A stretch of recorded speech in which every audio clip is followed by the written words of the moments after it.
web, and with me are Matthew Dawkins. Hello. And Dixie Cochran. What is this radio voice you're doing right now, Eddie? Like, what is this? I know it's quite low and moody, isn't it? Welcome to NPR. Yeah, like this is definitely your pure public radio voice.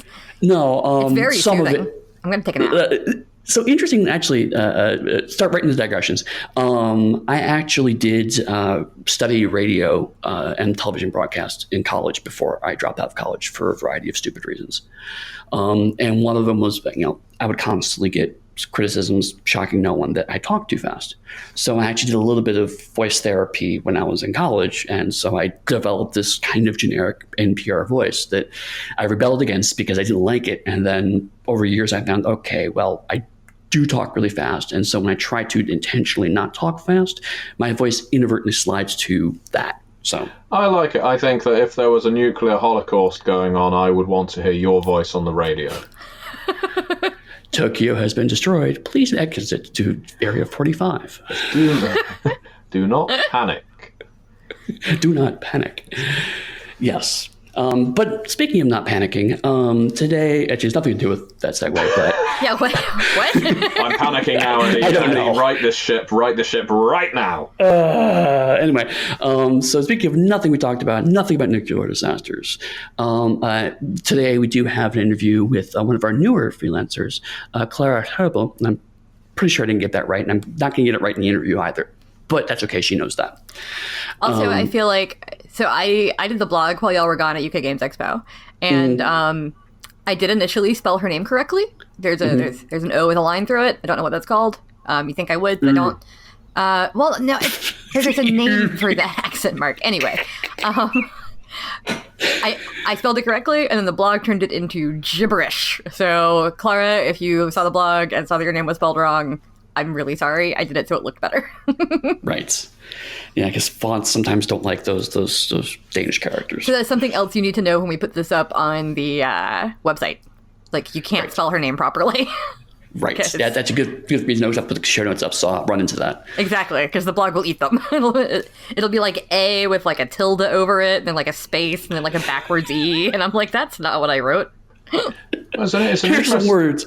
Linguistics, what an interesting subject, because Danish has has 9 vowels, obviously, and I say obviously, not everyone knows that. Obviously, everyone knows that. Well, everyone knows that, but it's one of the things we run into trouble with sometimes when writing our books or turning them into PDFs or into print, because not every single program has every single language on it, or every letter construction and the like. So it's one of those things. Oh, sorry, Eddie, but yeah, it's one of those things you have to look out for when you're developing work for writers like Klara, or when you're developing work that has language like this in it, because you certainly don't want to miscredit the author, and at the same time you want to be as true as you can to the subject matter. No, absolutely. And I was just going to say that we actually had a conversation about that, because when we started working on Scion and Trinity, I pointed out, it's like, these are both games that have a lot of unusual characters. The literature for Aeon specifically was a big point in Trinity. And especially Scion. Like, there's so many special characters in the gods' names, because we were trying to be as accurate as possible. Right. So, I mean, Mike had to shop around to try to find a font that had most of those characters that still looked good within our general house style of how we make our books. Yeah. And even then, still, he sometimes has to kind of fudge things or bring in other fonts or do layout magic to make that actually work correctly. So it is a challenge. It is a risky thing. I think it's on the errata, but there actually is a place in Scion Hero, because I had to reference it a lot recently, where there is a box where there should have been a character. And I'm like, great, cool. And I've had the exact same thing in Book of Oblivion for Wraith, because we've dealt with the underworlds for many different nations, many different cultures, and obviously it's the exact same issue. But, we do what we can, and that's why the errata process is particularly useful. Exactly. So we didn't talk to Klara about any of that. It's about her name. It is about her name. We're centering the whole conversation on Klara's name. The nuclear disaster, Klara. What? I thought that was a direct link to what we were speaking about before. I missed something clearly. The past 2 minutes of conversation, apparently. Matthew's just an autopilot. We're still learning how to talk, as we talked about last week. So we're still figuring out how to word.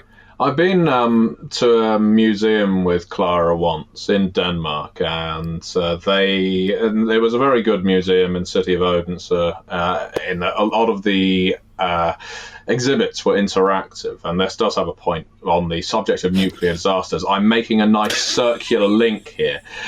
So it had this history display in it where you got to basically shoot down nuclear missiles heading towards Scandinavia from Russia. This sort of video game-esque like thing was presumably installed around the time the Cold War was still raging, and it's still perfectly interactive. It's very simple in its design, but yeah, it's all about how likely it would be that missile silos in Denmark and Sweden and Norway would be able to shoot down nukes being fired at them from Russia. So yeah, there you go. I have had an experience of nuclear disasters with Klara. That is good to know. So we'll just go right into the interview. And we're here with my wonderful co-host, Matthew Dawkins. Hello. And we are here with, and I've already forgotten how to pronounce his last name again, even though I asked you yesterday. So it isn't that easy. It's all right. It's every single person that ever interviewed me said the same thing. It's all right. It's Klara Horskjær. Herbøl. Thank you. Yeah. You can just call me Klara. Okay. Lady Gamer. Some people know me as Lady Gamer. That's true. There's a story. So Klara is the lady gamer. And The only one. Well, and I'm the gentleman gamer. So there you go. There's a strange piece of synchronicity. Did for not you. catch that before. So yes, we are at UK Games Expo. We have commandeered a gaming room before the gamers show up. So we are going to have a very tight time-boxed episode before people get to actually use the table. Although we're actually at the table, you're going to be running your vampire game in an hour. Usually, I mean, I'm assuming for the Pathcast, we generally can just talk about where you started. So, I mean, how did you get into being a freelancer? I was actually I was talking with Matthew before anything else, and he was the one offering me to send in an application as a writer for Onyx Path, and I never really. And this is going to be so horrible for people who actually have the dream of becoming an RPG writer, but I never had that dream. Because I never thought I was good enough. You know, I never thought, well, I write RPGs, I love it, but I don't think I'm good enough. Right. I don't think that my writing is ever going to be something professional at all. But Matthew thought differently, and he actually saw potential in me, and he offered me, as anyone else, to send an application, and I did, and that's how everything really started. And crucially, Klara followed the guidelines, as we have stressed many a time. But no, that is exactly how it happened. I was familiar with Klara's writing for her own games, and much like with many of the other freelancers I've encouraged to submit, whether it's Klara, John Burke, we've had several, in fact, who I know can write, but I would rather they followed the procedure. Right. And it's good practice. It's good practice for prospective writers to follow guidelines, our guidelines, and also essentially submit themselves to the same tests, in effect, that I think we do with everyone. So, keying off something you just mentioned, and I should preface by saying actually not that familiar with your career, so this is actually just about me genuinely asking you questions, not the prepared, tell me about yourself that I already know. So you're a professional writer before then this, right? Or just a good writer? Yeah, I was just, I was a writer. I Obviously, Matthew hired you, so at least you're not terrible. I guess it's a mark of quality. But no, I was never a professional writer, but I always loved to write. I've been writing since I was very young. It's just something that always came natural to me, and I enjoyed putting my thoughts onto paper. But I never wanted to share with anyone because I never thought I would be good enough. You know, my writing would be good enough. My teacher thought I was good enough, but that's not really always a qualification. Sure.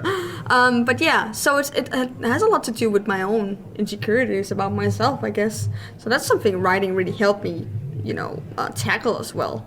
Your insecurities? Yeah, because all of a sudden people are actually running my games and people are enjoying my games. I'm getting reviews that are positive, and I would never in a million years have thought that would happen. Right. Yeah. So that actually helped me break out a bit.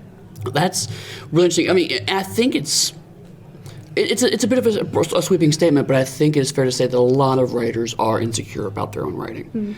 And it really, I know for me, it was a case of having had someone else come out outside of me who wasn't a friend, wasn't a relative, wasn't, like I said, a teacher. Like, no, actually, no, I genuinely enjoy this, but I'd like to see more of it. So it's not surprising to me that you were insecure for it. I think, I've been doing this for over a decade, and I still get, I was talking about the other day, I still get insecure and worried about something. But you're right, it is validating, I think, to go, oh, hey, someone who doesn't know me thinks this is good, and that helps you to do the next one, the next one, the next one. It's a double-edged sword, though, isn't it? The idea of reading reviews of your own work. It can be incredibly validating, but then you get the one person who is determined to pick a hole in everything you've written, and that is actually fine. Criticism is fine, but it can be a severe wound that it takes a while for your confidence to recover from. It's one of the things that I definitely always like to prefer to put the term constructive there, because anyone can criticize anything. Before we record live, we were talking about V for Vendetta, for example, and we had very strong opinions about the movie that we're probably not going to go into now, but that's just criticism. Anyone can criticize anything. Constructive criticism is different. So being able to say, and that's where ideally a developer would have some kind of value. It's like, developer, really red lines are constructive criticism. You could do more of this, you could do less of this, I really like this, I don't like that. And I know it's something that Matthew is fantastic at, having been, him being my developer, is that kind of constructive criticism. But you're right, for people online who don't have that skill set, just to say, well, this is crap, what they're in their head they're saying is, I didn't enjoy this, I didn't find this entertaining, but it's not the same thing as this is objectively terrible. No. And that, you're right, that can be challenging, but it is leavened by the fact that when you hear more praise than critique, I think it's something to do with, knowing where people are coming from, really. Because a lot of people, some people will criticize just to criticize, but I think a vast majority do it because they are expressing some sort of dismay about the game. There's something about it they do not like. And they don't have the language for it. Yeah, maybe they're not good enough to communicate that, and that's why you have to investigate and actually dive deeper into the wound until it hurts. You have to dig deeper in to find the source, and that can help you make your games better. And we're talking about validation too, really. Validation from other people is so important, but I also think what was really important for me was seeing validation through my own work and through my own development in writing. Seeing myself become better and better and better and better was really important to me, because that taught me that not only can I learn, but I'm actually getting better from my own perspective and other people's perspectives. So that's why having a good developer in a book is also important, because she gets some good constructive feedback. I agree. So a lot of the people we bring on the Pathcast are usually established freelancers. Like I said, either they've been doing it for a long time, or they've always wanted to do it and now they're just starting to do it. So it's interesting for me to have someone here who kind of just suddenly fell into it, as it were.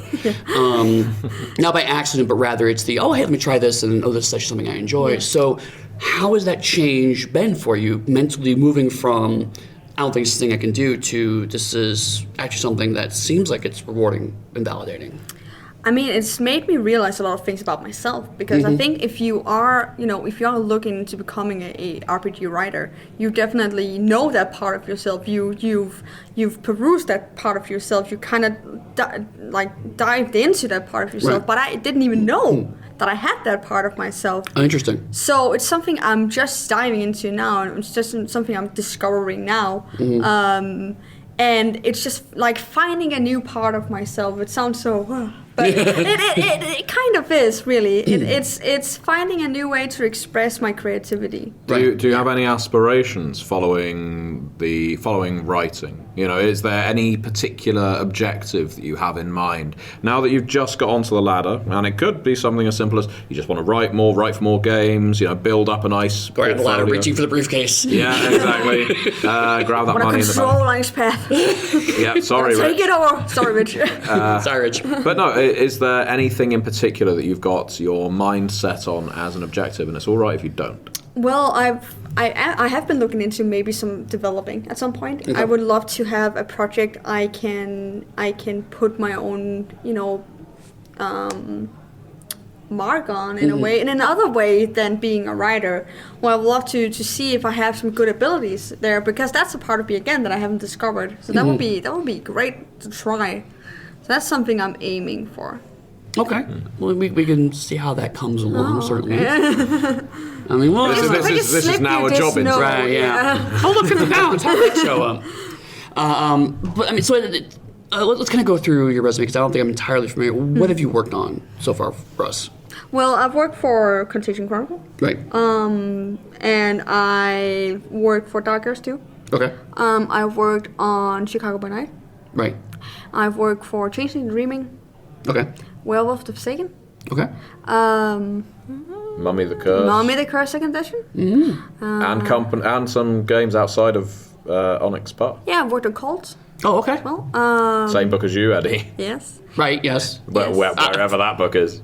And currently, I'm working on Fall of London as well. Okay. Yeah, For Modifius, and you worked for Make Believe. that's true. Yeah, see, I was given Klara's business card for the first time at the beginning of this convention, so now I know everything she's worked on. Everything. Yeah. Oh, see, if I had looked at that, I would have known that. But Eddie didn't. No, I just put it away. Yeah, mentally filed. Oh my god, I am the fucking worst.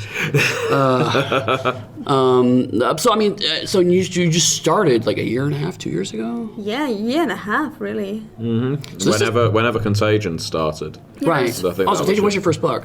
So we worked together on that it too. Was. It was No. quite a mouthful. Yeah, for a first project, a big crossover book was maybe not the easiest assignment to take on. It was not an easy assignment. No. There's been quite a lot. It's been a fruitful year. Yeah. Years, yeah. And that's one thing I'm finding interesting is that you went from 0 to 60. That's an Americanism. You went very quickly, very fast. Was that exciting? Was that scary? A little bit of both? I mean, it was everything, really. It was just a mix of emotion. It was exciting, definitely exciting to actually write for games that I've been loving for years. That's a big honor too. But that also puts a pressure on you, because you are actually representing a franchise. You're representing a game for other people. So that puts immense pressure on you. And it's also scary, because what if you fail? What if you're not good enough? And and it was also stressful. I have to be honest. Really? Because I have a tendency to just take on work because I love what I do, but I don't know my own limits, and that's something I've learned too. Good point. Knowing my own limits, because I'm a full-time nurse. Right. Beside all this, so I actually a couple of months ago took on a lot of work, and it would be just as much as you working with this as your main thing. So I had almost 2 full-time jobs at the same time, and forcing creativity is horrible. I hate that. But sometimes you feel like you have to because you have a deadline. So there's definitely dark sides to this career path.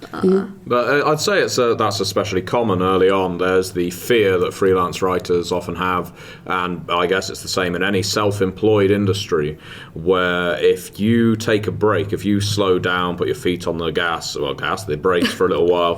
Gas right over the edge. Yeah, no, that's the wrong thing to do. But if you put the brakes on for a little while, you gain the fear of, what if I'll be forgotten? What if, having turned down a couple of assignments, I won't be approached again? Yep. And that's a different brand of confidence that, I mean, speaking as I know you personally, that's the kind of thing you need to build up. Yeah. It's something a lot of writers need to build up, and it's very easy for me to say, because I know that there have been occasions, sometimes recently, where I've taken on a bit too much, and I'm sure, I'm sure Eddie has done the exact same thing. Absolutely have. Knowing how to balance staying within the industry, but not drowning in the industry. Yeah. And I know I've talked about this before, but I mean, the scariest thing is turning down work in the world. It really is. And especially when you don't have a good reason. I feel like there's a certain amount of, I'm going to be in hospital, or I'm going to be out of the country or whatever, so I can't take it on that timeline. And so you feel like I'm not really turning it down. Circumstances prevent me from doing it. But being able to tell people, that's not enough money, that's not an assignment I'm interested in, that's not going to make my career any better, that's terrifying. Yeah. And it's I don't think that it gets a little better, but I don't think it ever goes away. I mean, I've turned down more work in the past 6 months than I have in my entire career because I just have too much work. And so it's like you've got to make this worth my while, and it's scary and frustrating because your instinct is always, I've got to do more. But you're right. If you don't know your limits, you will do more damage to yourself. You burn out. Yes. You make yourself sick. Both of your jobs will suffer in your case. Yeah. So you've got to say, no, I know how much I can do. This is my outward amounts, and I've just got to say no. Yeah, and that's something, you mentioned I didn't know that, so I had to push that limit to find it. Right. Like I had to push myself all the way to like the breaking point where I was getting sick from all the work. And then we had a conversation. And that's why I learned, okay, well now I know how much I can take on. And when you do that, it's actually kind of a relief. It's still scary, but it's a relief because now you can actually focus your creativity entirely on the few projects you have and do them great. Yep. So you make it more about quality than quantity. Yep. Yeah. Absolutely. So I'm going to shift gears a little bit, and I think it's appropriate because we're at this show to kind of talk about it. One thing I've heard consistently from European freelancers is the difficulty in networking because so much of the industry is US-based and so much of the US-based business is dealt with face-to-face work at conventions. Do you think that's still a true situation? Have you felt that? Or is it maybe not as much for shows like UK Game Expo? It feels a little less isolating. I'm curious how you feel about that, especially because you're breaking in. Yeah, well, I'm just... honestly, I haven't been doing much of branching out and trying to like talk to other companies at all because I felt like I've had enough on my plate. That's fair. But I can definitely see the point in that now that I think about it because we don't have a lot of big conventions. We do have a big one in Scandinavia and we have a few big ones in Denmark, but it's rare. And there's not a lot of international companies attending that at all. There's a lot of Danish companies and that's fine too, but it's limited. Right. You know? So yeah, I can definitely see that. I think that, I think you should think about is maybe branching out just online. Just send them a message. Just say, hey, hello, my name is blah, blah, blah, and I'm a freelance writer. And it's not the same. And it doesn't present you with the same opportunity at all. Right. But if that's the only thing you have, that's what you need to go for. But I mean, weirdly, you started because of networking, because you had a friendship with Matthew beforehand, and that friendship is what helped you. He encouraged you to put the submission and whatnot. So I mean, it does show the value of networking, but I think on a larger level, it shows the value of making friends. I use the word networking because that is the common term, but I really don't think that's how it works in the industry, right? It's more of the Matthew. I mean, when we first met, I mean, we met through the industry, but also we started talking primarily because of like wrestling and other common events, and that our friendship grew as a result of that. Yeah, I think I remember the first message I ever sent you, and it wasn't even vampire related. I know. Was it Sherlock Holmes related? You know what? It might have been actually. Yeah. But onto more fun things. Yeah. Well, I mean, but that does segue into where I want to go, which is more fun.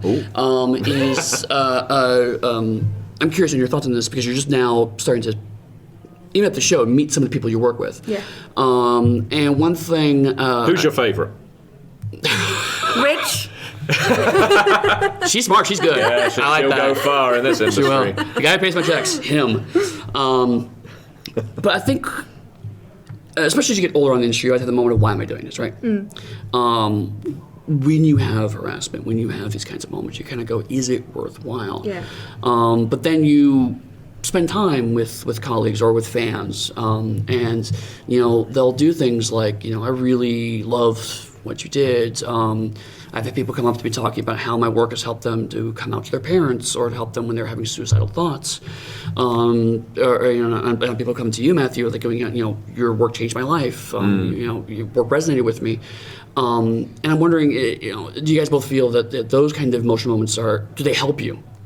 Yeah, a lot of my work hasn't really been published yet. So sure. I haven't That's really. Fair. Yeah, and even when it does, I'm not sure it's gonna be a big revelation for people. I hope that it can help people at least have fun. That's kind of my goal. Right. I want people to be able to run my games and have fun. That's more or less where I am. If I can achieve that, then it's definitely worth it. But I mean, and maybe the reason why I was thinking about pitching this to you is because you also do work as a nurse, and so you have that similar kind of relationship with people in your other job. Yeah. Of people sometimes are mean, abrasive because they're in pain or they're uncomfortable and they take it on you, but also people may be genuinely very receptive and thankful because of your help with them. I mean, so. I guess it's no longer a question now because you don't have a response to it. But I mean, just I feel like it can be an emotional roller coaster working in the gaming industry, and I don't want to ever sugarcoat that. It's like there are days when you're like, why is this jackass messaging me yet again? And there's other times where it's like, you get that one red line back says I really like this, and that was the one you were worried about, and you go, oh my god, you the whole day you're up as a result of that. Because we're not just professionals, we're creatives, and we've got to put as much of our creativity into that as we can. You do put a lot of yourself into your work, and that's something I've learned too. I see my other work bleeding through my writing work. Actually, I take a lot of inspiration from people I meet in my work. I don't ever use their name or anything like that, of course. But I do. If I meet someone that really leaves an impression for me, I can. Oh, you can be a character in my book. And I meet a lot of people, like a lot of people, every single day. So. And aside from that, even my knowledge about bodily functions and actually helps me in writing horror games. Yeah. Because bodily horror is something I really know because I stand in it every single day. Yeah, totally. Yeah. So that's how I combine my two jobs in a way, and they help one another. So yeah. That's really cool. I think that's an interesting perspective because. Frankly, writing is a very isolating profession, so usually we don't see a lot of people in our day-to-day lives. So you have a huge advantage that perhaps some of us don't have. Yeah, it's something I was speaking to Klara about yesterday, and another one of our freelancers who's at the UK Games Expo, Kian Montahan, who is on Technocracy Reloaded for Mage the Ascension, an upcoming book. And in his day job, he's a scientist. And so he was asking me for advice on how to network. And I was saying, well as being able to tell prospective employers, I worked on Technocracy Reloaded that required a lot of research, it required scientific knowledge of hard sci-fi and so on. You can say, I'm also a scientist by trade, therefore I am able to be a science advisor on your book. There is every benefit to pulling on your own experiences, especially professional ones, and being able to put them up front and say, I can prove that I'm not just a writer. I'm also a writer that knows this and this and this. Absolutely. And especially if, in the case of Kian, if you're going for role-playing games that are sci-fi in genre, if he was to, go up to Adam Jury, let's say, and putting words in Adam's mouth for Eclipse Phase, and he said, I'm a physicist, and therefore I know a fair amount about sci-fi. Adam might think, okay, I'll give him a go. So it's the exact same thing for nursing. I know obviously you're an intensive care nurse, so you see a heck of a lot of bodily trauma.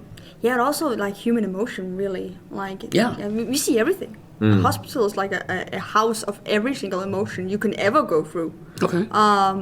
Especially extreme emotions, like extreme happiness and extreme sadness, anger too. So I really have I feel like I have a good grasp on humanity in that way, and that's something I also often like to include in my games, human side of being a beast, or the human side of being this and this and that. So there's something relatable for everyone in the book. Okay. I'm going to shift gears again because I also like to talk about process, and you're one of the few people I can actually ask this question of. I meant to ask about it in our Steffi interview, we just didn't get to it. Because Onyx Path uses American English specifically, is our house style, have you found any challenges in writing in American English specifically? I mean, I've learned the difference, I think. In the beginning, it was difficult to see the difference between when do you use a C and when do you use an S and when do you do that and this.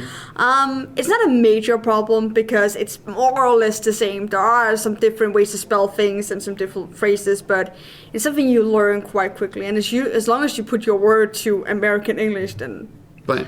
I will add to that though, because it's something that caught both of us out on Chicago by Night. So Klara wrote the Chronicle in Chicago by Night, so The Sacrifice, which has been very well received. Okay, good. And it's been very well received from the manuscript, which of course came with the Kickstarter, because the book isn't out yet. Now, the book has been through editing since then, and therefore there have been required some changes to that manuscript. And some of the changes that the editor, our good friend, co-host Dixie, hi Dixie, noticed was Europeanisms. And they were things that therefore went over my head as developer, as well as Klara's head as writer. And these were things like referring to a betting shop, there being like a gambling den, because it was presented in the Chronicle as a legitimate front to a brothel. Right. Now, in Chicago, as it turns out, gambling is illegal, so there are no betting shops. So if that's the your legal front is actually itself illegal. Yes, yes. So we actually need some kind of takeaway restaurant in front of the betting shop in front of the brothel now. But that's also a cultural thing, though. Yeah, but that's my point. Yeah. We and not just us two, but a lot of Europeans need to sometimes do research.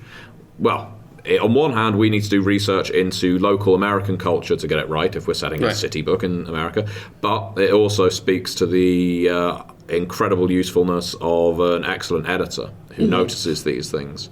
So I know there's constantly going to be things that Klara trips up on and I trip up on when it comes to language and culture, but I think it's something I have been able to witness from Klara's first submission, from Contagion Chronicle all the way through to, I guess, what's the most recent thing you submitted to me? Let the Streets Run Red? That Streets Run Red, yeah, one of the Chicago stretch goals. Her English, just through writing, just through repetition, essentially has improved measurably. It's been quite impressive, but that's how you learn. And I think that's an interesting point for perspective freelancers to think about, is that we do bang on a fair bit about form and structure, making sure that a nice clean copy comes up a lot in our discussion, and that's a valid point. But content can trump that in certain circumstances. I mean, obviously, Matthew, you saw a lot in your content, and frankly, I've seen somebody writing, and your content is fantastic. Thank you. So sometimes it's we can work with style. It's like you can teach style better than you can teach content. Yeah. Sometimes. But at the same time, the fact that you've been willing to learn, I haven't seen you since, because I only saw a little bit on the Fat Book. But it's good to hear that since you've actually been working on improvement, because that is a key point. It's like if you can't get to that point of clean copy, it becomes harder and harder and harder to justify that. So I mean, people are willing to put in the work. But you're right. I mean, there's a lot of cultural things that people trip up on, and I learned myself when I lived in Ireland briefly, and I realized just how much I thought I had a good grasp on European society. I had no clue, and I'm just scratching the surface, but little things about Ireland specifically and just European culture as a whole. That when I lived there, like betting shops, actually that's something that me and my wife were kind of boggling about. It's like there's a betting shop and there's one across the street, and you go in there, you bet on everything. I'm like, I knew there was betting here, but it didn't was the same as like seeing it on the streets as a legitimate business, and how polished it looked, and like they offer you betting deals and sales. It looks just like a shop, and so that was a bit of a I don't want to say culture shock, but more of a just, this is a new thing here, but also subtle things like how people relate to religion. The Americans have a very different relationship with religion than a lot of the European countries. Religion, race, America, everything, obviously. Really, But it's something I've definitely noticed. As I say, I've noticed Klara's been improving on it. I feel like there's, and in fact I discussed this with Dixie recently, I imagine you did as well, Eddie, that there's almost 3 core components to an excellent freelance writer. There's the content, or I guess the core ideas, there's the organisation or timeliness, getting work in by deadlines, and there's the style. And if you've got 2 of the 3 of those, then you're well on your way to being someone who's hired. But with the caveat of, you better pick up that 3rd pretty quick in your assignments. Because I know that there are people who get the style and the content really well, but if they're 6 weeks late consistently, that's that. I feel like the one that's the hardest to justify is that communication and that timeliness. If you can't get that, the other two are generally fixable. That last one, if you're just not communicating, that you get less chances, less passes on that one, I think. Yeah, definitely. So if you had to pick one of the three to nail down, definitely choose that one. Yeah. So I mean, it's exciting to me to see someone from a very different perspective of mine and watching her growth in the industry and seeing some similarities and seeing some differences, because I think that this industry improves when we get the new diverse voices in. But kind of related to that, this has been my first UK Games gig. So it's your second Games Expo? That's my first. It's your first? Yeah. Yes, Klara, you were. Well, obviously we were in Dublin. Yeah, But- UK Games Expo. Yeah. Right, that's fair. I was thinking... Whereas I went to the very first UK Games Expo back when we were in a small Masonic lodge. Before the war. Right. Yeah, before the war, back when I was a young man. When dinosaurs roamed the earth. Only cost a silver shilling to get in. Right, and then now the Freemasons are here. Now we're at the hotel, and actually the Freemasons That's true. are sharing the hotel with us. The female Freemasons Order, I think their name is, or wasn't it? No, Order of Women Freemasons, because their acronym is ALF. ALF. But yes, they're here doing a procession through the cosplayers, making people very confused. It is Very because they're odd in mix their of robes. people here. Yeah, it's certainly nothing against the Freemasons, I'm sure. It's just an interesting eclectic mix. Yes, given there's also a Comic-Con here right now as well. So as the Freemasons do their procession past Bugs I cannot Bunny, wait to meet the cosplayers. You know, I just showed my age because I just said, as they do their procession past Bugs Bunny. Who dresses up as Bugs Bunny? Who watches Bugs Bunny now? Good Lord. There are people listening to podcasts like, who? Yeah, I'll just go and switch on the wireless. Right. Doze off with a little... The pipe and a brandy. Yeah. But I mean, so you've only had a couple of experiences then to actually meet the people you work with. I mean, obviously Matthew's a weird exception, but like other people. Yeah, Weird- that's my weird first. This thing. is my first time. So what's it been like then to meet people you actually only see online? It's been great. Okay. Like you actually you can actually create a valuable relation now. It's difficult to sit in Denmark and be like, everything is happening over there, and I'm just sitting here. No one knows who I am. Right. So it's nice to look people in the eyes and like be okay. Now I know who Eddy is. Now I know who. You know who Rich is, and he's a great person. And he's your favorite. He is. I love him. But no, there's a very big difference between having an online relation with someone and having like a face-to-face relation with someone. Just even if it's just briefly. Mm-hmm. Yeah. No, I agree. There's a weird grinding noise happening somewhere in this room. There's someone with a trolley, I think. Why is it every time we're recording in conference rooms at conventions, something weird happens in another room while we're recording? I don't think convention rooms or conference rooms are as airtight as maybe you were led to believe. I feel like I was lied to by somebody. Airtight, soundproofed is what I meant. Yeah, we close the doors and we all suffocate and die. Yeah, it's Put all the nerds in there. Well, good thing. the only nurse in the convention is in the airtight room, just because we need to protect her from everyone else. It's gunplay. No, it's gunplay. We can't let the one medical practitioner die, and yet. No, it's because I was playing U-Boat a lot recently. That new board game. Airtight compartments are a part of being in a submarine, of course. Is U-Boat here? I haven't seen it. I understand it is. Okay. It is definitely worth picking up. I know completely going off piste right now, but U-Boat is a fantastic simulationist board game with an app where you can look through a periscope and actually see into the North Sea. There's not much there. There's obviously some destroyers if you're in the wrong part, and minefields. That's not good. But no, it's an excellent game. Brilliant. Anyway, but Klara's still here. What do you think of U-boats, Klara? I believe your nation helped dock a lot of German U-boats in the Second World War. Speak for all of Denmark now. Well, Eddy was hosting the show. No, I never keep you hosting. It's Matthew will always grab control whenever. Yeah, now it's the interrogation. So I believe. How do you think I lost Vampire the Masquerade line developer? I didn't give it up. Matthew's like, it's mine now. Poor Neil. Neil's so briefly. He was the regent. Yeah, he just inherited it, he held it on to pass it down the line. Well, he had Scion. And he has delivered it to beautiful fruition. A wonderful, wonderful game. Yes. So, how much time do we have left, Eddy? We've got about another 10 minutes. 10 minutes? So, one last thing I kind of want to chat with you about is You've run a few demo games for us now. I mean, here and a couple other conventions, I know. Yeah. You ran Mal at one point and a couple of things. The only one I cared about was Mal, so I mean, I don't know what other games you ran. It's like, there's some other vampire stuff, I guess, but also my game. But what's it been like doing that kind of... I mean, it's one thing to run a game at a convention as a fan. It's another thing to run a game at a convention that you've worked on.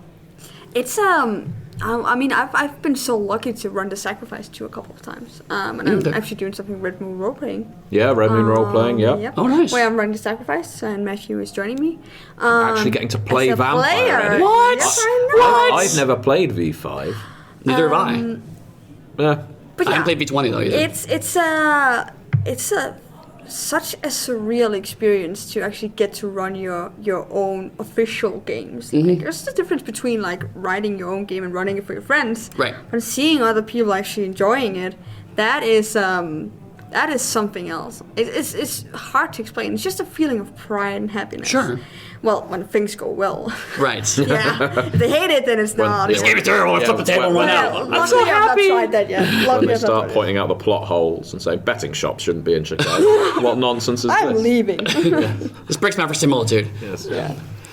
But I mean, but you there's that kind of special, like you said, pride or a connection to like, this is something that not only you created, but also people can then go by and run for themselves in other places. Yeah. That's the best thing. That's the best thing that could ever happen, is if they see your game and they think, oh, that could be fun to run with my friends. They run it and have fun.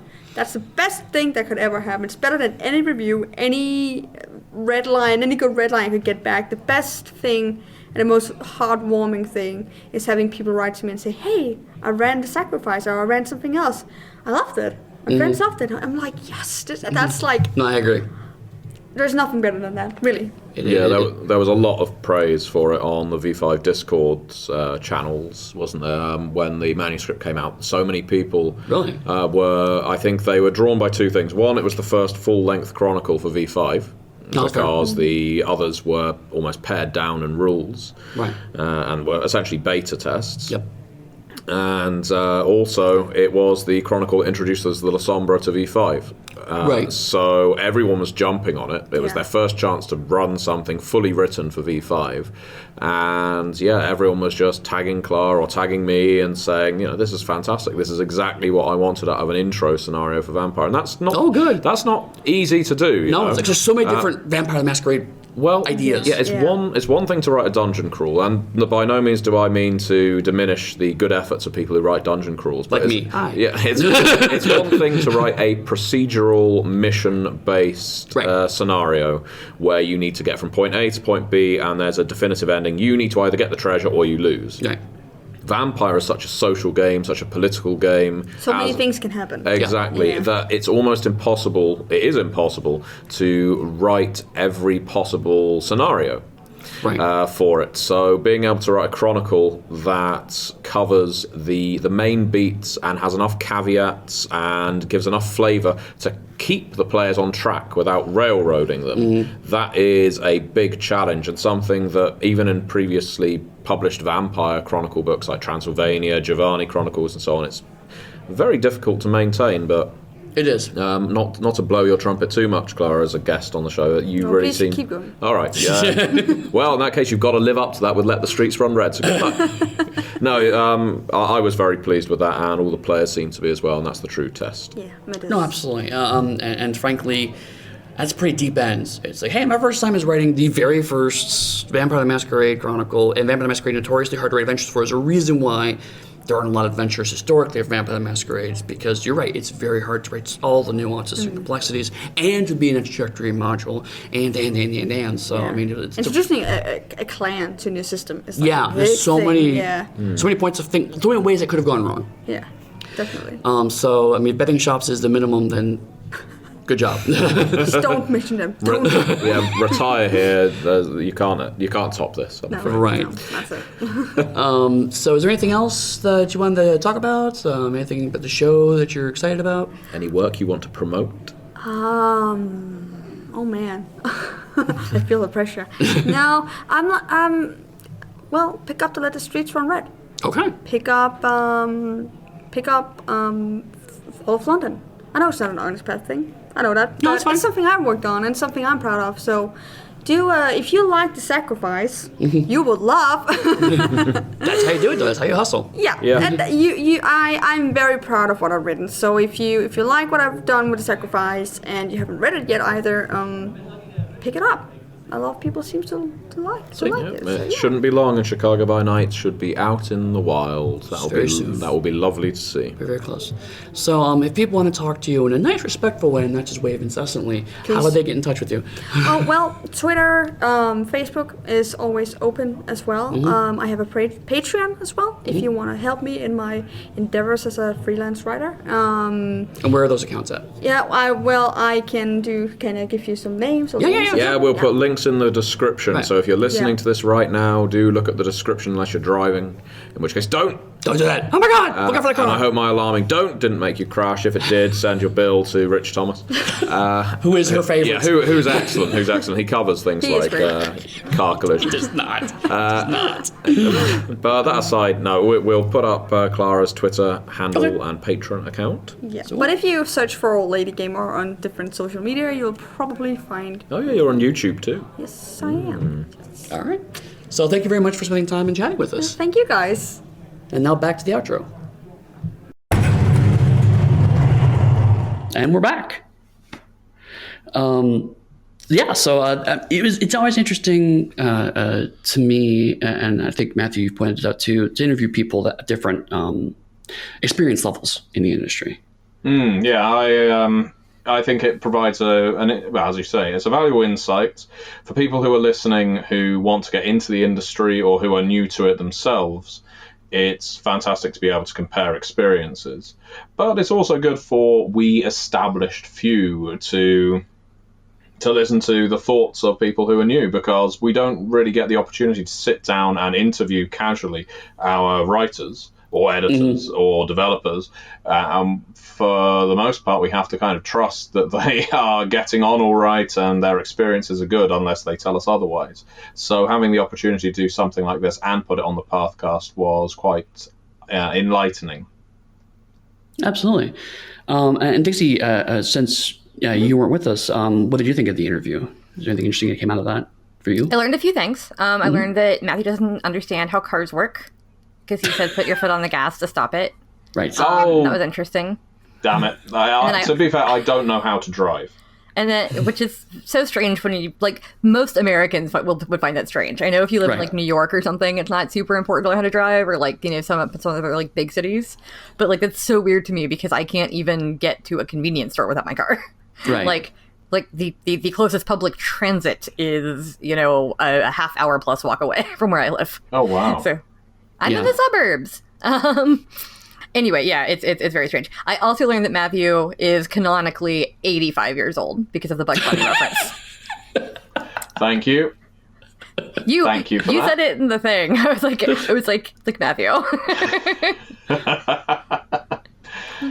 Fine. In Britain, we haven't had these modern cartoons like The Simpsons and South Park, or whatever they're called. So we've still got to make do. I love that you referenced two cartoons, one of which came out when I was a literal child. I know. And the other one that came out It was deliberate. When I was in, I think, 7th grade. Also, you are younger than me. This is the part that I'm enjoying. You are younger than me? I don't understand. I get modern references too. I've heard of this Justin Bieber person. He offered to fight Tom Cruise. I saw that. He challenged Tom Cruise to a fight on Twitter. Yeah, right. That was unusual. MMA-style fight. That was very weird. And in no context either. It was just like, I'm going to fight you. It's like, wait, what? Yeah. There's no build-up here. You want to punch dude, okay? Yeah, I have no idea. It's very strange. Oh, jeez. Yeah, the world is weird right now. Right now. Well, yeah, that's fair. The world is weird in general. Yeah, It's been weird for a little bit. Speaking of weirdness. But yeah, no, that was a really fun interview, honestly. To be very serious about it. It was fun to learn a little more about Klara. Obviously, sometimes I don't know what all people have worked for outside of our stuff, or if they even have, like what happened with the Monica Specca interview. where I was like, what else have you worked on? And she's like, no, you, just consulting mostly. And I was like, oh, I thought, like, she's so brilliant with mechanics that I just assumed, you know? Yeah. And I think that happens sometimes, is that someone shows up who's just a talent or is just really good at systems or something. And like, to me, because systems aren't my super strong point, I think I associate that with someone who's been around longer. Right. But really, some people just have a good head for systems. And so that's awesome. It just means that I think I occasionally make judgments based on things that aren't factual. I'm like, oh, you must have been doing this for 10 years because you understand exalted mechanics and like how to write them. So yeah, same thing with Klara. Like, she's been so prolific with us over the past, year or so that I've been working with her, that I guess I just didn't realize that was most of what she's done so far. But it was cool. Go back to the Monica Specca thing. I think you're right, because default is so much that a lot of us do work with a wide variety of companies. That to find someone who's like, no, I'm generally working with one company is a bit odd. It's not necessarily bad. I've certainly met other people who like they find a company and they really stick with it. But it does seem to be increasingly an unusual situation. Yeah, I think in a way it's a difficulty with networking. And I know I'm generalizing widely here, but speaking for many of the European writers with whom I've worked, Onyx Path, because they can't necessarily get out to Gen Con or Origins or one of the other big American conventions, getting in touch with other companies is harder. They can send an email, submit samples like everyone else, and they may well have credits to back them up, but it's still isn't quite as effective, at least in my experience, as meeting representatives from those companies and being able to talk about what you love about their games and why you'd want to work on them face to face. So I know I've had that conversation with John Burke. I think he mentioned it in his interview a few weeks back, that being based in Scotland isn't the easiest place to be a freelance writer. Right. So I think a lot of writers who don't necessarily have the opportunity to get to these conventions do work for the same companies a lot. I think in part because they have fewer options, but also because there's a certain reassurance to building a bedrock of credits with one company. You can build up 5 to 10 credits on books, and you can say they see me as reliable, they see me as a tried and tested hand, and now I can go out to others. I know when I started, I was probably working exclusively for Onyx Path for maybe my first year and a half before I started going out to other companies. I think I did almost all Onyx Path for a long time. And even then, I don't have that many credits with other companies.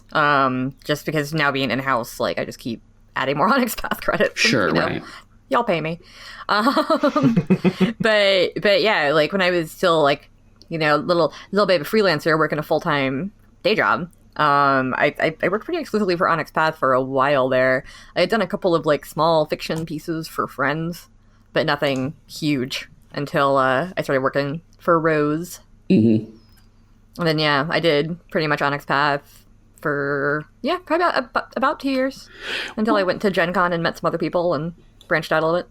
I mean, I do think it's fair that sometimes we find clients we just really like working with, and so we keep. If client keeps having work, you want to keep working with them. That stability, especially in the freelance life, it can be attractive. But it's more that it's odd to say I only have ever worked for one client ever.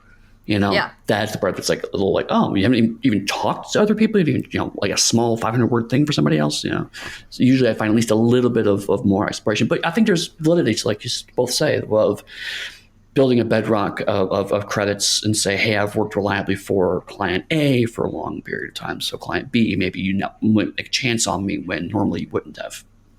Take a chance. Also, I would like to say, it isn't necessarily a negative thing, because some people are only in this writing gig because they like, let's say, our games. They only want to write for our games. So people shouldn't feel the need to work for games with which they're unfamiliar and potentially stress themselves in doing so if they would rather just work on World of Darkness, for instance. Then you just pick your assignments as and when you can, and I guess, relax when you can't. That sounds lovely, doesn't it? The idea of just working on one game line, then just kicking back until the next book gets announced. You bring that up, and actually that is a valid point. I'm sure Dixie will back me up. A lot of the Exalted writers tend to be like that. They don't really like working on Exalted. But the Shadowrun community also is a lot like that, too. A lot of Shadowrun writers only really want to work on Shadowrun, in my experience. Right. So no, I think that's valid. Speaking of projects, what are we working on right now? Dixie, what are you working on? At the time of recording? Time of recording. Oh God, I have like 8 things on my plate right now, and a lot of them are small. I am editing Lunars, Things at the Gate for Exalted. Which weirdly, I know that we've talked before about Exalted being a little bit more complex mechanically and stuff like that, but Exalted is actually kind of a break from doing like Chronicles work, because I don't have to fact check anything. Oh yeah. Like I just trust that Eric and Vance got the canon right. And then, and all the writers are pretty expert in it, and Eric and Vance do very thorough red lines and stuff like that. So like I just kind of assume that the canon is correct. And aside from occasionally checking like a capitalization issue to the core, I don't have to do much besides edit grammar and spelling. So it's really just copy editing, no real content editing. Well, yeah, like I don't even know if you know, but like Eric Minton is an editor. Yeah. So like Exalted text tends to come in very clean. It's comma splices and occasional little typos and stuff, but it's very, very easy. And then like occasional formatting issues, but like nothing huge. And having just come off Dark Era is like where I had to fact check a million historical people and references and places and dates and stuff. This is so nice. Yeah, and then I'll be diving into a couple of other Chronicles projects soon, and I have a couple of small things too. But yeah, that's all my editing stuff right now. I'm also still probably awaiting red lines for Scion Demigod, because I picked up another writing project because I'm trying to branch out. Yay! Yeah, so I picked up a few thousand words, mostly on underworlds and things for Scion. So got to see what Neil thought of those and input his comments. And a book you developed is coming out soon? Oh, well, yeah, as of this recording, it's out already. Right. Or as of this releasing, it's out already. But yeah, I developed Adventures for Curious Cats, which is a 3-adventure collection for Monarchies of Mal. That's my current only development project where I was the direct developer. And it was super, super fun to work on. It was super fun to write art notes. And I can't wait to actually, see it out in the world and get a POD copy. I know, I'm so excited. Hold it in my hands and be like, look, it's my name. Yay. Matthew? Yeah. Oh, what am I working on? Nothing. I've been doing nothing for 2 months now. I completely don't believe you at all. Yeah. Matthew just hangs out and plays video games now. He's completely given up. God, imagine that if I could play video games. Sometimes I take a day off and do that and then just work on the weekend. It's just like, how every now and then you have a day where you're just like not motivated? Yeah. Well, instead of forcing myself to work and doing poor work and working very slowly, every now and then, like once every, a couple months maybe, I have a day where I get up and I'm like, by the time 10 or 11 a.m. rolls around, I'm like, today's going to be a wash. Yep. I'm just not feeling it. And I sit my happy ass down and play Skyrim for 8 hours. And then usually that, makes me feel better for the next day. Yeah, I imagine it would for me. I think the last video game I played was some bomb disposal game. I think it was keep reading or it will explode or something like that. Oh, keep talking or you'll explode. Yeah, that's it. Yeah, which is a very fun game. But that aside, I actually took some days off after the UK Games Expo just to relax a little, and then found myself on Thursday doing work on Werewolf the Forsaken anyway. So I'm just rubbish at taking time off. At best, at least I can say that I was working at my own pace and I wasn't having meetings. And I think that makes a big difference. If you have a week where you have nothing but writing and no meetings, that's such a difference because your days aren't as disrupted. But other than meetings, what I have been doing, or what I'm doing right now, wrapping up the development bits of Chicago Folios and Let the Streets Run Red before we send them off for approval. And also, shortly following will be Cults of the Blood Gods, which is lovely because that's 3v5 books moving along the queue. We also have, coming up for release, not that far away, Night Horrors Shunned by the Moon for Wealth the Forsaken, and that's just gone through its second proof as of time of recording. It may even have been released. I don't think so, but it won't be long once this goes up. I've been plugging errata into Book of Oblivion for Wraith, and I have been working on the red lines in development for a bunch of They Came From Beneath the Sea stretch goal products too. So yeah, never a quiet moment, but it's always nice to be busy. Oh, and of course I've been implementing Dixie's fantastic edits into Dark Eras 2. And one thing that I've been doing in the case of that book is speaking with the writers. It's something new I'm trying out. Speaking with the writers, I usually just cut them off completely. So usually the process goes, of course, the writers get their outline, they do the first drafts, then they get their red lines, they get to speak with the developer all throughout this process, they submit their final drafts, and providing their final drafts are up to muster, that is pretty much the writer's involvement done outside of any promotion they want to do for the book. But in the case of Dark Eras 2, I worked with a lot of writers on my chapters, and Dixie's edits were very thorough, and I know it sounds like I'm very much blowing Dixie's trumpet, but she is a fantastic editor. You said something really nice during the interview, too, and you told the betting shop story, which I thought was great. I was like, aw.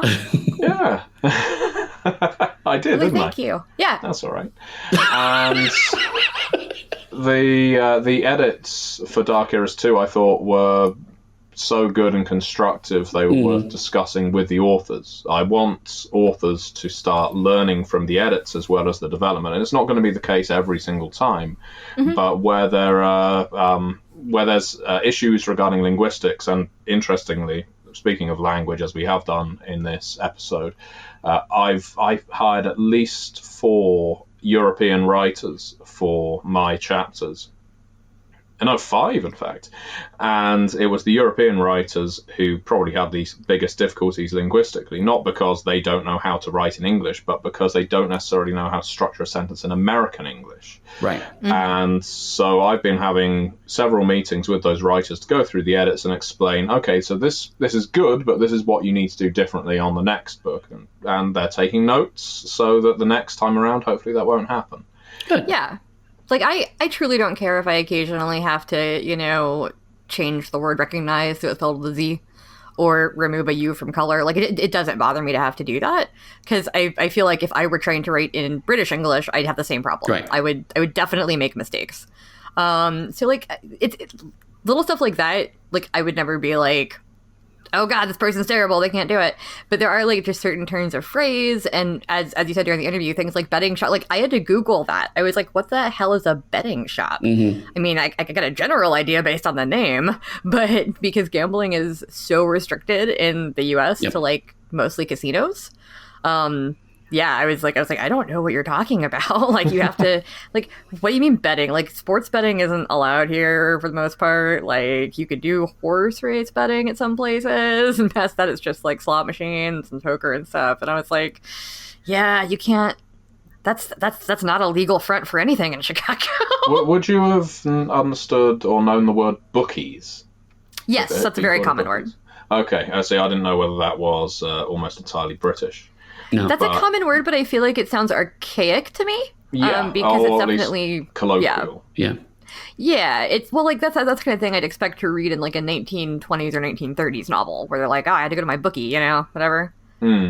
Like they wouldn't call them that now, I don't think. I mean, I guess there are some in Vegas. Yeah, I mean, there are... I don't gamble either, people. Like, anybody who's listening who's like, she sounds real stupid about gambling. I don't gamble. I used to work in a casino, and it made me never want to gamble ever. Well so, I can either confirm or deny where I got this knowledge, but bookies are only slightly archaic. I mean, it's like a generation old at this point. So, like, older gamblers will still use that term. Numbers person is much more archaic, but it's the same rough thing. Well, as we know, I am an older person because of my Bugs Bunny reference. Right, you are 85 years old canonically. Yeah. I only know about numbers people and numbers games because of working in Harlem Unbound. Oh, really? Yeah, because that they had those there. Yeah. In the 1920s and 30s. Yeah. I may or may not be related to people who may or may not have run numbers in the past. Oh. Naughty Any Eddy's sordid family. history. I also used to have Grand Theft Auto on my criminal records. That's a whole separate story. Ooh, cell phone noises. Someone's popular. It's someone else in my house has their cell phone open, and I can't commute it, so that's fun. That's fine. Well, Dixie and I will talk while you mute yourself, Eddy. But Yeah, it's fine. We just have fun sounds on here. I don't mind fun sounds. Yeah, we need the we have whistle slide back. whistles and bongs. Yes, we do have side whistles. And any other projects, Matthew, or is that it? Any other projects? The ones I gave you weren't enough. I'm just double checking. I mean, that's fine. But also, you do like a gazillion things at a time, so. All right, yeah, I'll give you some more. So Contagion Chronicle. So here's an interesting thing I've not discussed on the Pathcast. Contagion Chronicle has had its Kickstarter conclude a while back, of course, a couple of months ago. And it was very successful. We were very happy with it, but undoubtedly there were parts of the manuscript that needed touching up. There were the difficulties I had as a developer of a book that contained a dozen game lines became apparent near the end of the process. And I don't mean the book is a catastrophe or anything like that, it isn't. But there's certain refinement that's required to make the book better. And I've been having a lot of help from Dixie, from Megan Fitzgerald specifically, who is a legend. Chris Allen as well has been lending his aid too. Because what I want this book to be is compatible with any of the Chronicles of Darkness game lines. That's what it's there for. Mm-hmm. So it needs to adhere to the rules and lore of those respective game lines, and that's no small task. So I'm very grateful for their help on that. I'm trying to make the book as polished as it can be before it goes into art and layout. But yeah, that's another one that I keep returning to every now and then because different things get found and they need to be addressed. Yeah, and it's definitely a complex book. Yeah, I mean, I just input the errata for Geist Descenders. In case anyone's wondering where that's at. So I've been working on Geist 2nd edition for the past couple days because it had a fair amount of errata. There was some of it that I could ignore, but you want to go through every single piece and kind of say, like, is this valid? Is this not? Let me change this thing. Yeah, it's a typo, whatever. And so I had Travis Stout look through it first for all the mechanical stuff, and then I dealt with all the typos and everything. It was actually a really cool process for a core book. I kind of wish I'd gotten to try it on a smaller book first, but because we just changed our process. But yeah, there was a lot of stuff that did need tweaking, and a lot of it was artifacts from earlier drafts, which has happened in lots of game lines. Sure. Like we Geist have Root and Bloom instead of Virtue and Vice. And at some point, it was called Root and Vine. And so there was like 2 places where like Vine was still in there. And then there's something on the character sheet that needed to get changed because we didn't think to add this thing that we added in the mechanics. Like all the little tweaky stuff.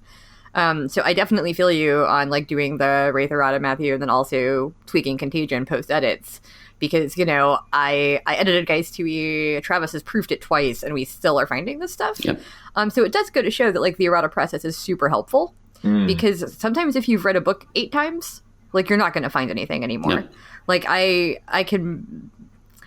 have opened books that I know I have looked at 4 or 5 times and found a typo and just been like, well, shit. Like, yeah, I tried, but my eyes glazed right past it. Absolutely. And yeah, I don't think it can be undersold how any core book is a complicated product to put together as a developer, as an editor, as a layout artist. But when it comes down to it, that going through a book that needs to contain all the rules necessary and all the setting necessary to play a complete game of what you've got in front of you is a big ask. I think it's bigger than a lot of people consider. It's the kind of thing that as I'm going through Mummy the Curse, I'm thinking, oh, do we need this rule? I know these rules appeared in Mage the Awakening. Have they appeared in many of the other Chronicles of Darkness game lines? They seem to have appeared once or twice. So sometimes there's things like that. And they can be really minor things like, do I need to provide the stats for all of these weapons? Right. Do I need to repeat these conditions that appeared in every single previous book or just a few of these previous books? and so on and so forth. And does this one need martial arts styles? It's small things like that where you don't want to completely overinflate the book, but at the same time you want it to contain everything that players are going to want. Right. So it's a challenge to do any core book. But yeah, I think Contagion's been my biggest hurdle in development, I think. That's totally fair. I can see that. But I mean, that's a huge book. I mean, that's, it took me 6 weeks to edit Dark Areas 2, partially because it's huge. I was about 50K a week there. Right. But also partially, but that's actually less than I can work as far as like quickness usually. Mm-hmm. And it was because like I was checking so many things, because I not only was checking the historical stuff, but I had copies of almost every existing 2E Chronicles book open on my desktop as well. Yeah. So I could check the game lines to make sure terms were capitalized properly, because sometimes my brain gets confused between like Requiem and Masquerade, because I'm more familiar with Masquerade terminology overall, but then we don't capitalize Prince and Requiem or Clan, and like that's fine. I actually prefer not capitalizing them, but authors don't always do that properly. Right. Because they're also familiar with Masquerade. So yeah, there's so many things to like squeeze into it. And like every now and then, I think someone's mind just kind of blips, or, they just aren't thinking and they type a Masquerade term instead of, or a World of Darkness term instead of a Chronicles term.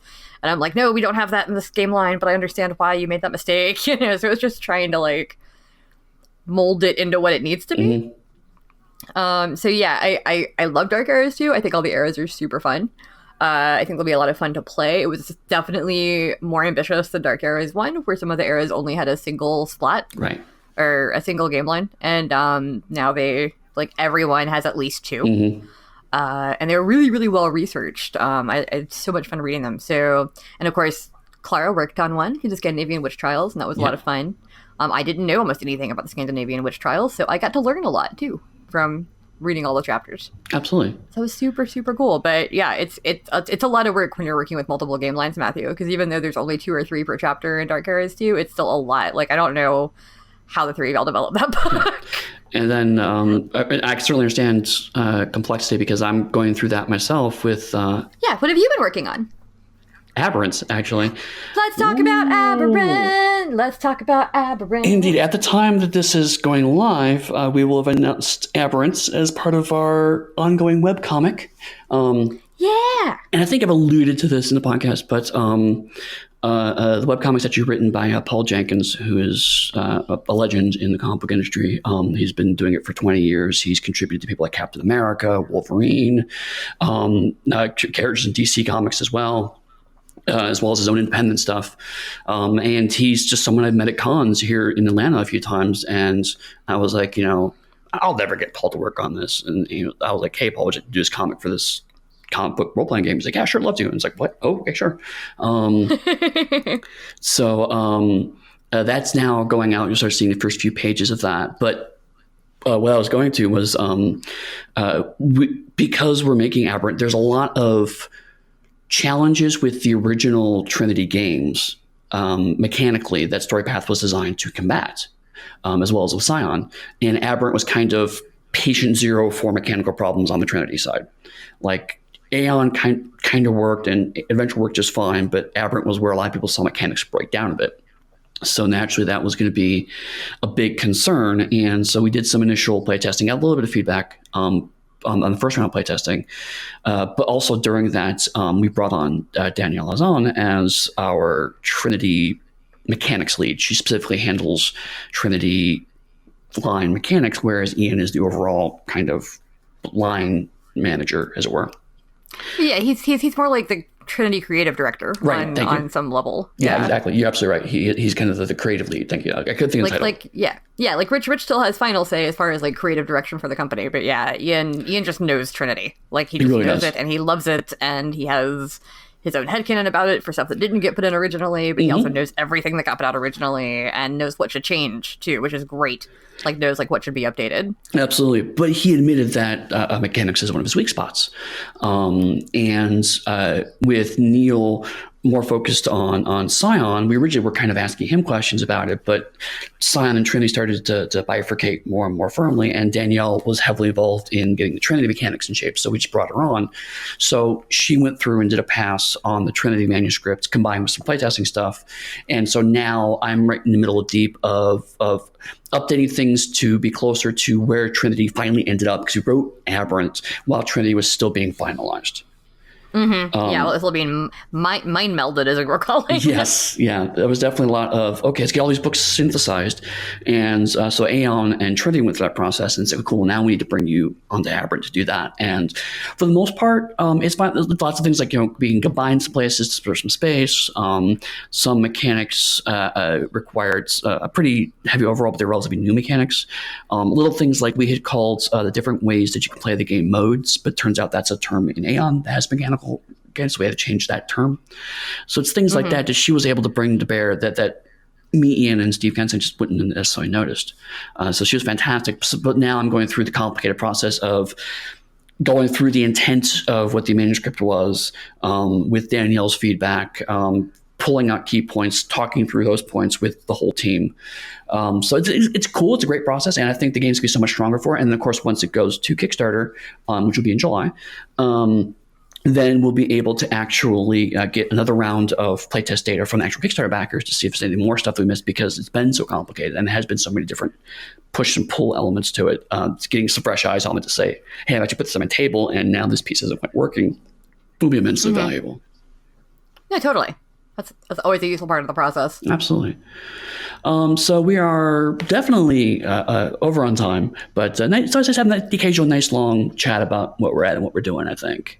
Kind of talk things through. I like talking to y'all. It's been a while since the three of us have talked. We should get together and do it's been actually a few weeks since the three of us have done just a big hour-long dive into something, which is why we're probably a little chatty today. It's been a while. Yeah, it has been a minute since we've done like a just the three of us episode. You should get on that. I mean, technically the Scion ones were, but we were playing Scion. We weren't talking to each other. Right. So we should probably start hammering out our plan for the next few episodes. Yeah, we should definitely do that. But in the meantime, if people want to find us online, where will they talk to us? Matthew, where will they find you? Look for me on MatthewDawkins.com. There's a contact me button, and there's also links to my various different social media outlets on there. Dixie? Not in a Wikipedia deep dive anymore because I'm editing Lunars and it's much more chill. You pulled yourself out of the hole. Yeah, although I did get onto a TV Tropes black hole the other day because somebody linked the TV Tropes page in the Scion Slack, and then I was on TV Tropes for an hour. Oh no. Yeah, it's a sickness. I just like reading about things and learning weird facts. Anyhow, you can find me at Dixie Cyanide on most social medias, and also my website, Dixie Cochran, which I think also has links to all that stuff. I don't know. Meredith Gerber made it. She's way better at stuff than I am, and I'm pretty sure it's got links to all that stuff on there. As for me, I don't have a Meredith Gerber made website yet. You should get one. I've asked her. All the cool kids are doing it. Me, Jacob Burgess, Matthew Dawkins, Neil Price, Erica Fassett. Like, all the cool kids are doing it. The problem is she's so busy now. I don't think she has time for someone like me anymore. It's like, I'm old news. She's moved on in her life. She's gone to bigger and better things. Aren't you like her mentor? Nah. She's found other people that are much more interesting than me at this point. I'm gonna make her listen to this. And then I'm gonna send her this recording. Minutes. Yes. Yeah. No. I'm gonna go in and clip this out and send it to her. Like, as soon as we're done recording, and be like, Meredith, look at what Eddie said about you. I was thinking more like, like 11:01 on Friday. I'm gonna get like an email from Meredith like, Edward Webb, what have you done? But when Meredith yells at me, we'll probably be at Twitter at EddyFate, EDDYFATE. She might message me through my website, eddyfate.com, or if she's been particularly angry with me, she might message all my social media sites for Pugsteady. And so with that, thank you guys all for chatting with us. Thank you all for listening to us in our nice little kind of get together again after a few weeks. Many worlds, one Pathcast.